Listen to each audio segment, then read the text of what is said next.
Tenim una molt bona notícia pels animals. Barcelona es declara lliure de cetacis en captivitat.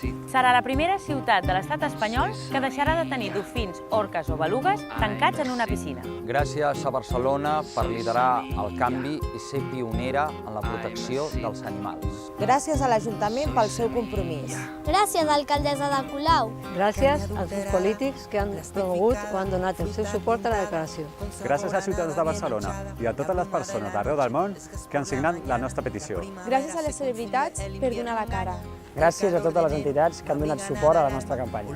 Perquè estem orgullosos de la nostra ciutat i de poder dir en veu alta. Adeu, Delfinari. Adeu, Delfinari. Adéu, Delfinari. Adéu, Delfinari. Adeu, Delfinari. Adeu, Delfinari. Adeu, Delfinari. Adeu, Delfinari. Adeu, Delfinari. Adeu, Delfinari. La cola entre las piernas, la planta tumbada, la abeja suicida con miel en las alas. Fábricas de hielo, paisajes al destierro,